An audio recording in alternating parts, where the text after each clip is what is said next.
Oh my gosh. Hey, Lyric, we're going live any second now. Who do you want to do a shout out to?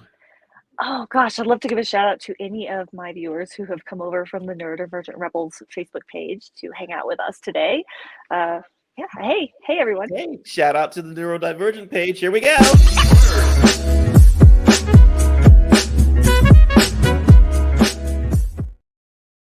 Hey guys, I am thrilled to have with us an incredible guest, Lyric Rivera, today, a best-selling author, artist, and educator from Texas who's making waves in the world of neurodiversity and autism advocacy.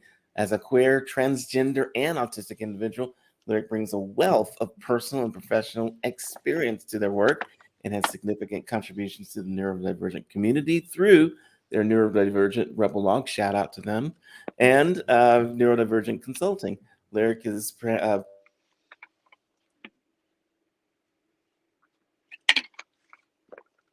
an understanding of the autistic experience and is dedicated to promoting greater inclusion and equality for all individuals, regardless of their neurodivergence. So I'm honored to welcome Lyric to the show today to share insights, perspectives, experience, and all kinds of cool new hashtag things. How are you, Lyric?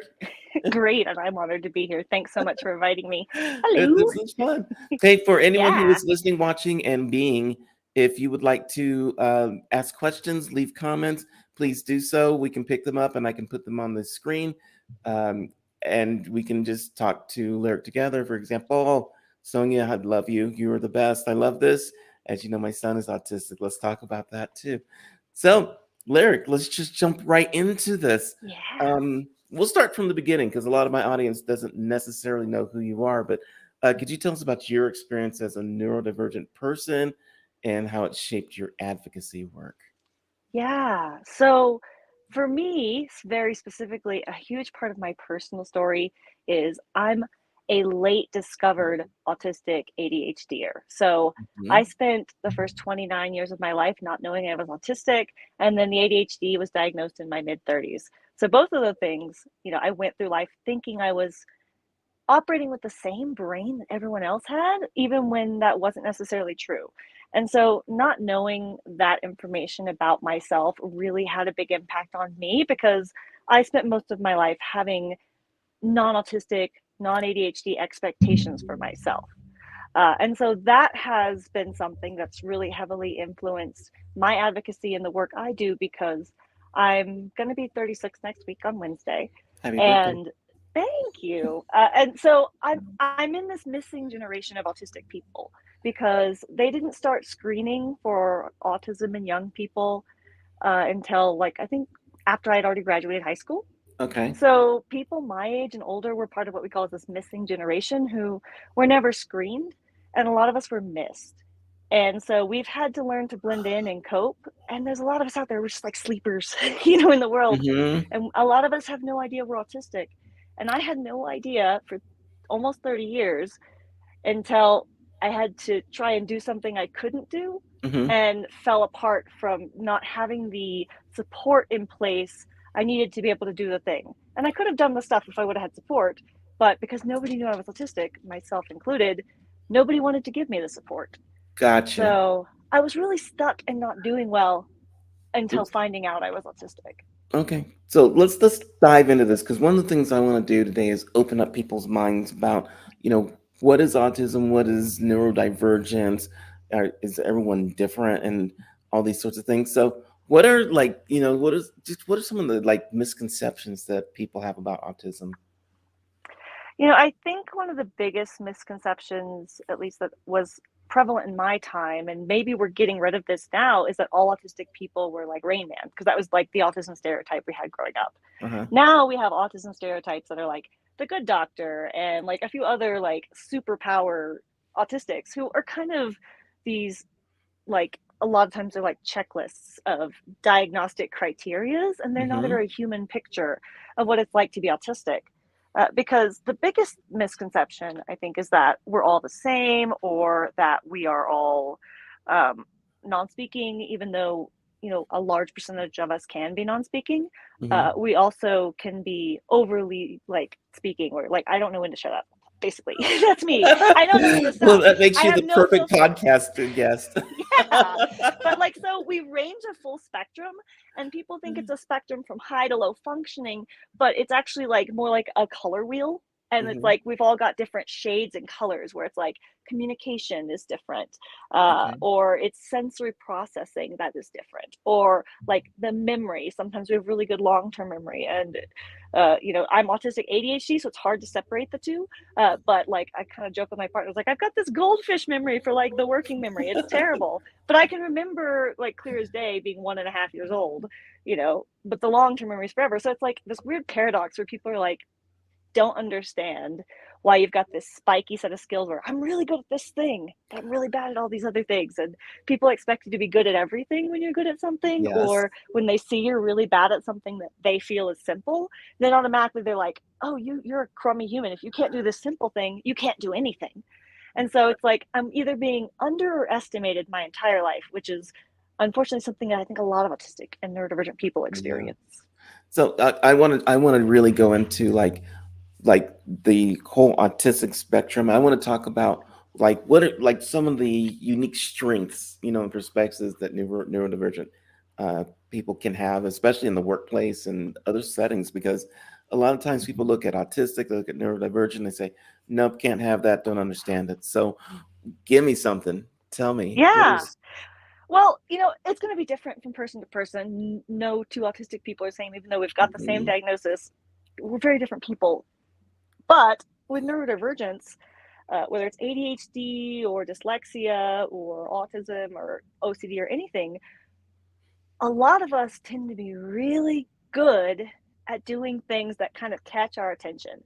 Like, Mhm. as an ADHDer and an autistic person, my attention is, if I like, and this sucked in school because if it didn't interest me, I literally could not absorb the information. Yes. But if it caught my attention, I could be the expert about everything. Like, I had all of the dog breeds known to man memorized in elementary school, and would just go and be like, "That's this dog. That's this dog." But, it was like useless information as a kid, but it was like my thing, and I was obsessed with it. And so I was the expert on all these dogs, which was kind of annoying to people because I would just go up and randomly tell them about them. But we can be experts in things that we're well suited for, but a lot of times we're pushed to do things that are against our natural aptitudes and skills. And Mhm. so we're not embraced. We're just scolded, like, why can't you do this thing? Why is it so hard for you? It's like we need to be empowered to do whatever it is that catches our attention, and whatever our natural skills are. So when you talk about that, because a lot of people go like, "Oh, I can't hire this person because they can't write well or they can't do this." Like, how does someone who is autistic find their place, and how can people who are not neurodivergent, but we call them neurotypical, like help people who are neurodivergent and autistic? Yeah. So, the thing is with the strengths and weaknesses, Mm-hmm. every human being has different strengths and weaknesses. And that actually is the beauty of neurodiversity, right? Yep. It's like biodiversity, like these diverse strengths and weaknesses.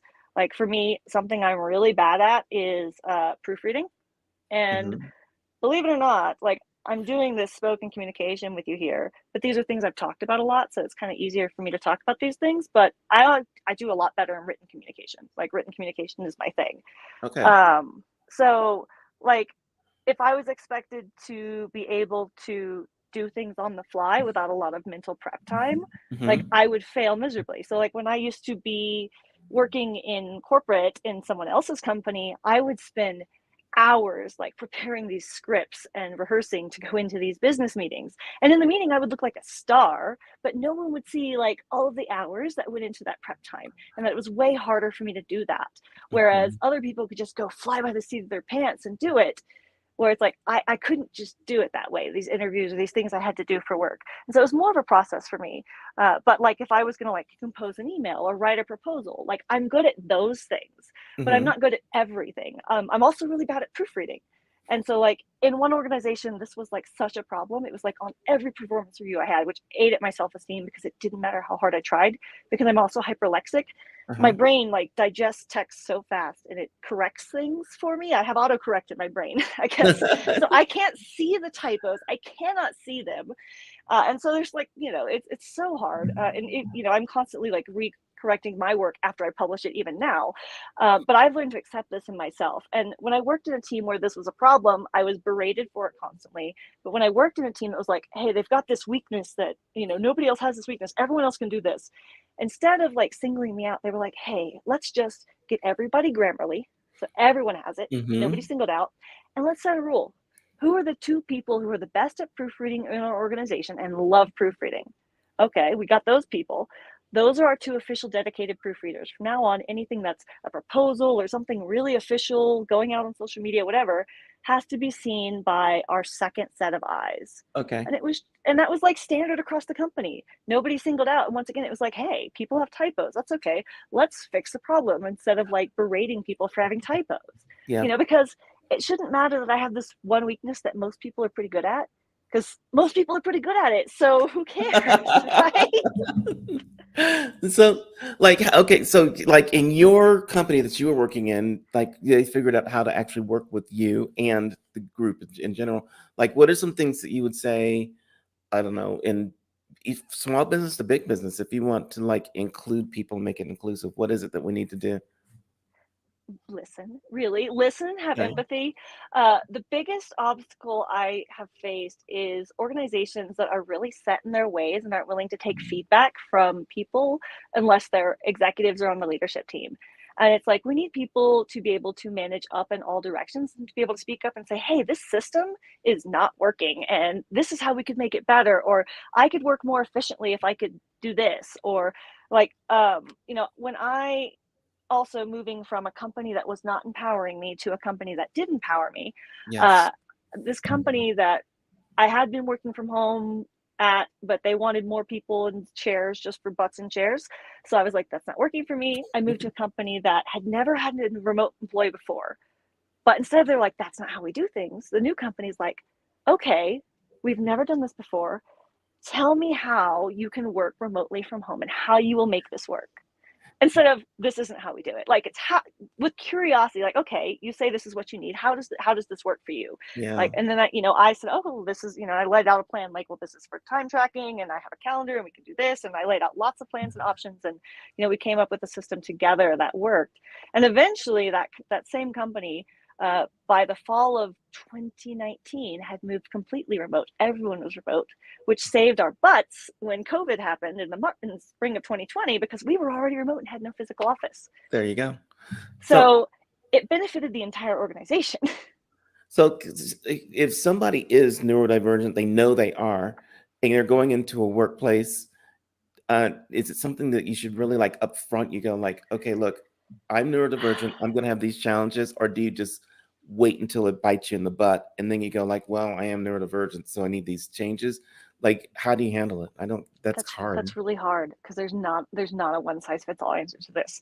Unfortunately, it's going to widely depend on the organization, the workplace, and the culture that you're currently involved in.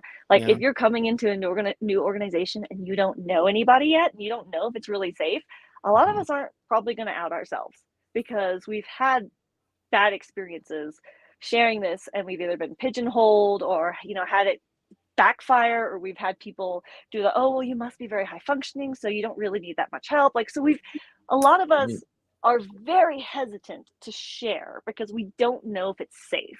So, and that's really the important thing, is like, that's why autistic and neurodivergent people often will camouflage and kind of hide their neurodivergence, and like we try to tone it down and be invisible, like conceal, don't feel, like Elsa, like we don't want to be seen, because it can be really dangerous to be othered or be different.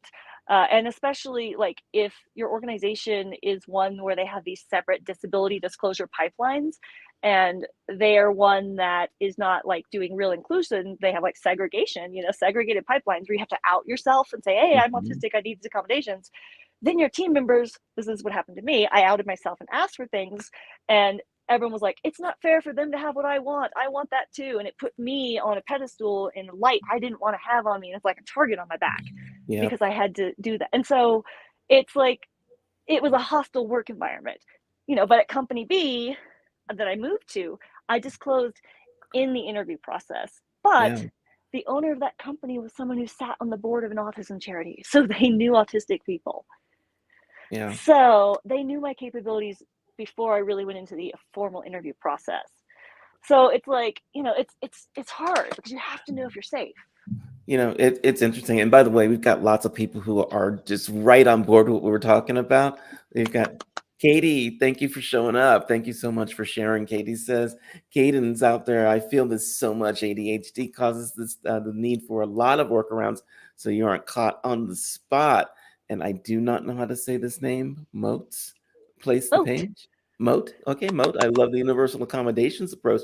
What is the universal accommodations approach? What is that? So just we're building accommodation in, like accommodating everybody universally. If someone says like, hey, this is what I need to be the best version of myself, whether we've got like a medical diagnosis or not, let's not gatekeep them. Let's say, hey, okay, you need 2 hours alone every day to work on tasks and not be bothered, and that's how you can get your work done. Go do it. Like, how does that hurt our company? Or, it's just like, oh, hey, you need to work from home one day a week. Go do it. How's that hurting our company? It's helping you be more efficient. It's like whatever the person needs, let's stop gatekeeping and just universally make things accessible. There we go. Okay. By the way, would it be wrong or not right for me to say what are benefits of being autistic? Because there are some people go like there are benefits to being autistic. It's like memory, recall, music, artistic. Is it benefits or is it just different? You know, I, What's the I deal have a here? lot of feelings, and it's like I'm always hesitant to put this in words. I don't want people to misunderstand what I'm trying to say.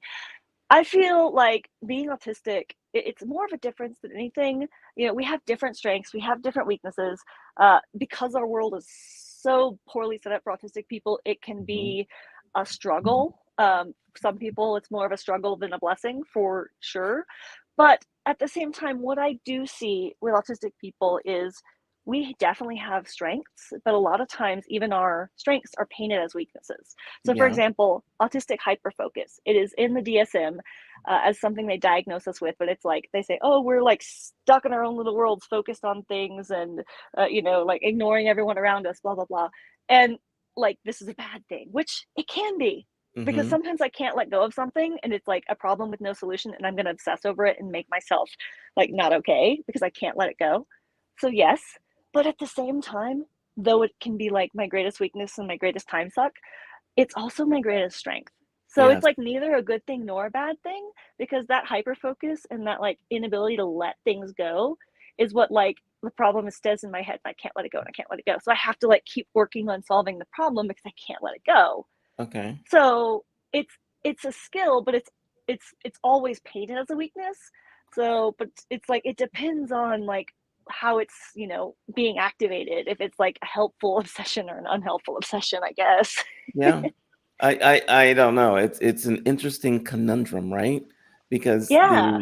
uh, I don't know. And the attention to detail that some of us have, like we're like they so the hyper focus, we're like really obsessed with all the details of something, like we're like really in the details, but it's like part of that like detailed knowledge where Yeah. we're like really becoming an expert in something. And even if it's like noticing details other people don't miss, which is really great skill, but also because we take in so many details all the time, there's not a lot of filter for all the information that coming in. We can get information overload because I there's got too much and we yeah. can't filter it. So double-sided. So I want people to understand that neurotypical, neurodivergent can all get along. What kind of advice, Oh yeah. like, would you give neurotypical individuals who are interested in learning more about neurodiversity, autism, and everything we're talking about here today? What do you got? What do you have?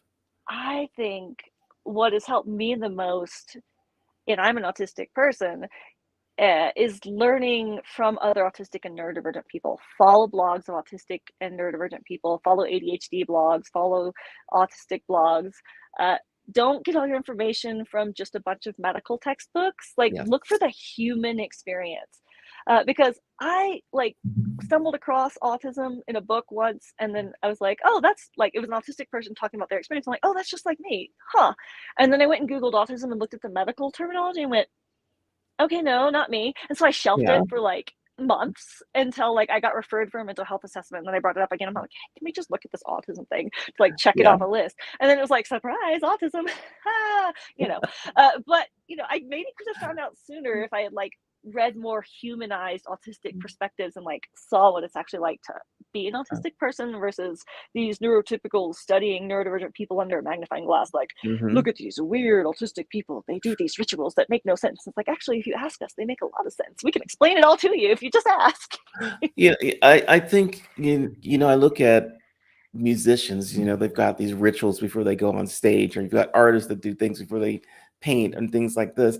I don't see how that's any different, right? No, It's the thing that you do. no, and I think honestly, a lot of musicians, artists, and creative people are likely neurodivergent. I'd be willing to guess there's a huge overlap because of the obsessive, like tendency, like that expertise tends to make. Like you're like you can't let it go Uh-huh. to be like that perfectionist kind of a thing. I want to check out this comment here from Casey. Proud autism mama, and that neurodivergent myself. I believe in my heart, autism is a superpower. Thank you, Casey. Oh my gosh. You know what? I'm loving this discussion. We could keep on going and going. I want to get in more even into you. We're gonna play some. You know what? We're gonna play some this or that today. And for Okay. everyone that's never seen what goes on with the show with this or that, I basically am going to throw up two different options, hard or cold, Okay. hot or cold, hard or soft, and you get to answer them. I think I'll do some that deal with diversity and autism and neurodivergence, and then we'll do some that have nothing to do with it at all, just so we get to know you a little bit better. Okay. Um, Sounds great. so there's you can pick one, or the other. You can't pick both, and you can't pick neither. Okay. Okay. So let's go with the ones that are on topic so far. So how about routine or spontaneity? Ooh, routine. Okay. Socializing in small groups or large crowds? Not at all. No, small groups, I guess. If I have to choose small, definitely small. Okay. Working alone or in a One team? alone. I'm actually kind of with you there. How about written or verbal instructions? Oh, please don't give me instructions in spoken. I will not get them done. Written. Okay. How about creativity or structure? Oh, both. Oh, shoot. Yeah, I know, I right? I like those. I have to have structure to make my creativity. So now I'm confused. Okay. I could see You know? structured creativity, right? Yeah, well, because if I don't make structured time for the creativity, it won't happen. So I was like, Yeah. that's what next week is. I have no calls. It's all creativity, but it's all Um, structure. I completely get that. How about advocacy through activism or through art? Oh, oh, the no both thing is hard. Uh, well, I do both, but I'll say I know. yeah, I'll say through actions. Okay, Activism, there's yeah, activism. yeah, Um, activism, yeah. we talked about this a little bit, so I want to know, like working from home or working in the office? Oh, definitely working from home. Absolutely. I'm doing it right now. Yeah. Yep. How about punctuality or flexibility? Oh, uh, I like flexibility, but Yep. I am obsessively early to everything because I am afraid of being late. Let's, I have to know this, and I ask a lot of people this: Star Trek or Star Wars? Oh gosh, Star Trek. Thank you, thank you. By the way, are you I'm watching Picard? Data. Yeah, I love Data. I like the old ones. I like the old ones so much. But even the new movies have been really good. The movies are good. Picard is actually really I good. I haven't loved it seen last it. season. You watch it.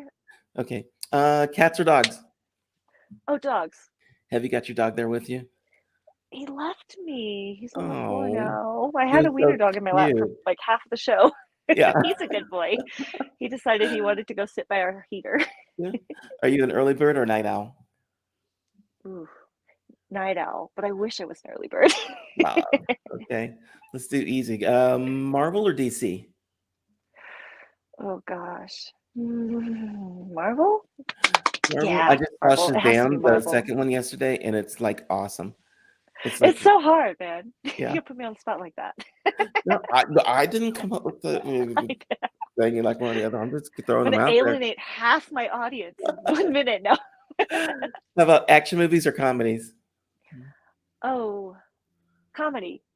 But even Yeah. better when it's an action that's comedy. Yeah. What's your favorite? Oh gosh.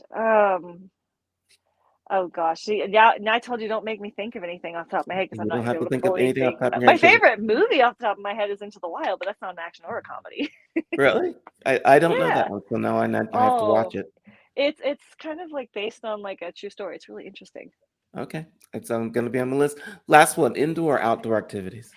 Oh, outdoor, unless it's Outdoor cold for in sure. the What do you winter. like to do? Everything, hiking, paddleboarding, kayaking, swimming, Oh, skating. excellent. Yeah, I want to be more outdoor, but apparently sitting in front of the computer has become my exercise. So now I just have to stand up or sit down. That's it. Oh, So I definitely want people to stay in touch with you and be able to get back in touch and learn more about this and be a part of your organizations and everything. We've got you over at neurodivergentrebel.com. You guys check that out. And you can also find you on Facebook or Instagram at Neurodivergent Rebel. That is like awesome. Thank you like so much for being on the show. It's been fun. And thank you guys all for putting the comments in there and just being here for the show. I love what we've done today. And I'm looking forward to seeing everybody again tomorrow. Okay. Thanks. Bye, everybody. thank you. Bye.